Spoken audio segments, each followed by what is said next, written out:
stretching near 10 miles across. The masts and prows of such height, your majesty. Such might, it seems they wiped out the very sky. The ocean groaning under their weight. The beacons are lit. They're sighted off the Cornish coast. Heading which way? Northeast. My intelligence is sound. To anchor off Calais, wait for the second force to embark from Flanders here and join them. Then it begins. Their soldiers are professional, expertly trained. If they get through the Channel, they'll sweep through Kent, crush London within a week. The mongrel of the Spaniards shall get through Senna while I have breath. What word from Plymouth? Drake and the Western Squadron left under cover of darkness. He means to get behind the Spanish fleet and attack from the rear. Well, pray to God the tide stays with them. News, my lords. I lack news. Is the Isle of Wight secure? But barely, your grace. 2 galleons are lost to them. Only 2? Then it is stalemate. Drake's squadron is even now pursuing them towards the Straits of Dover. Without sufficient munitions for his cannons, that's all he can do. And the Flanders fleet? Hold up by storms. Well, let us hope it is a Protestant wind, my lords. It keeps blowing for us. More papal propaganda the Spanish carry. Of no interest.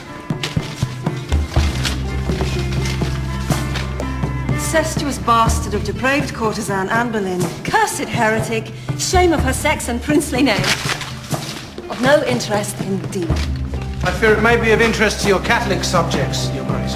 Have faith, my lord. They are English before they are Catholic.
Statement from one Cardinal Don Pedro, captured by Drake on the Rosario.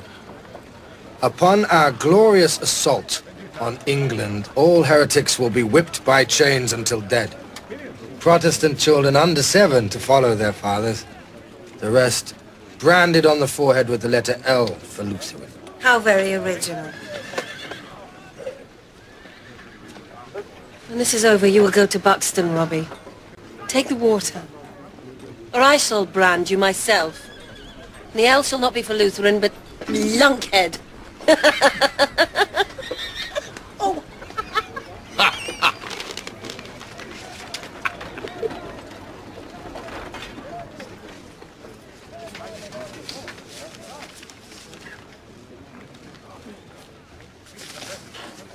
Second force is set to embark from Flanders. And in the name of God, listen to reason. For your own safety, you must return to Whitehall. The trust you put in your people is worthy, Bess.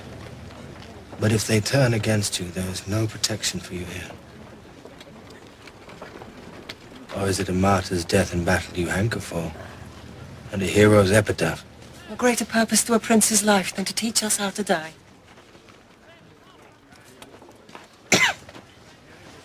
They say the Queen of Scots met her death with courage.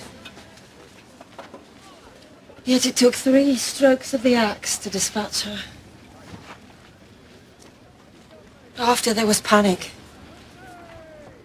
I thought they still detected some movement in her. It was but a wretched dog, sheltering beneath her skirts. That was not yet her final epitaph. When the executioner lifted up her severed head, it fell from his hand. He was left holding only her wig. It's a thin line between respect and ridicule, is it not?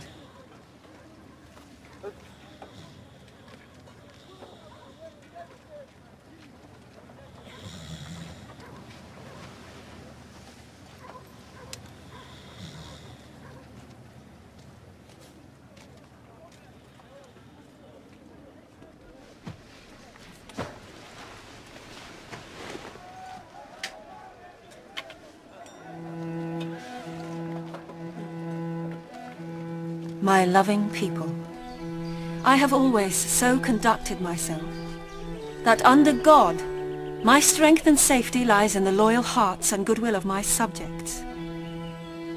So I come amongst you at this time, not for my recreation, but being resolved in the midst and heat of battle to live or die amongst you all, to lay down for my God and for my kingdom and my people, my honor and my blood, even in the dust. I know. I have the body of a weak and feeble woman. But I have the heart and stomach of a king. And a king of England, too. And I think foul scorn that Spain or any prince of Europe should dare to invade the borders of my realm. To which, rather than face that dishonor, I will myself take up arms beside you. I will be your general and your rewarder for your virtues in the field. We know that you already deserve rewards and crowns, and we do assure you, in the word of a prince, they shall be paid to you. And take heed, too, of my lieutenant general. For no prince ever commanded a more worthy or noble subject as he. By your obedience to him, by your valor in battle, we shall yet win a famous victory over these enemies of God, on my kingdom, and on my people!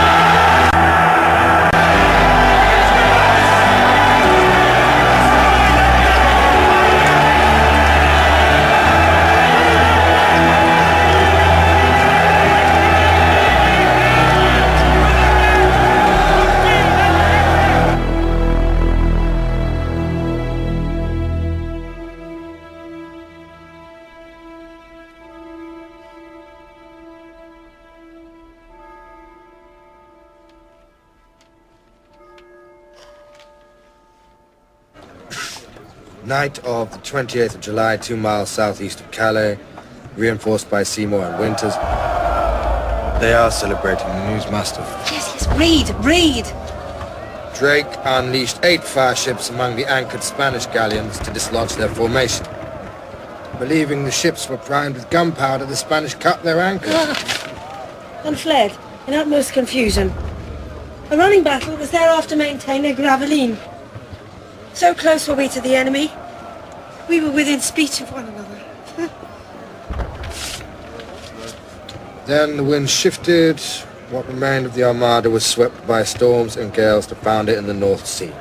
And the Flanders force? Intelligence that the Flanders force will not embark without the protection of the Spanish fleet. Then they are vanquished.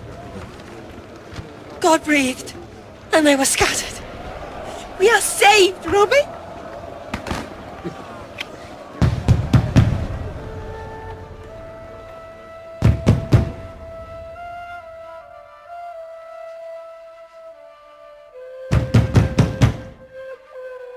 Your Majesty, please, I beg you open the door to me.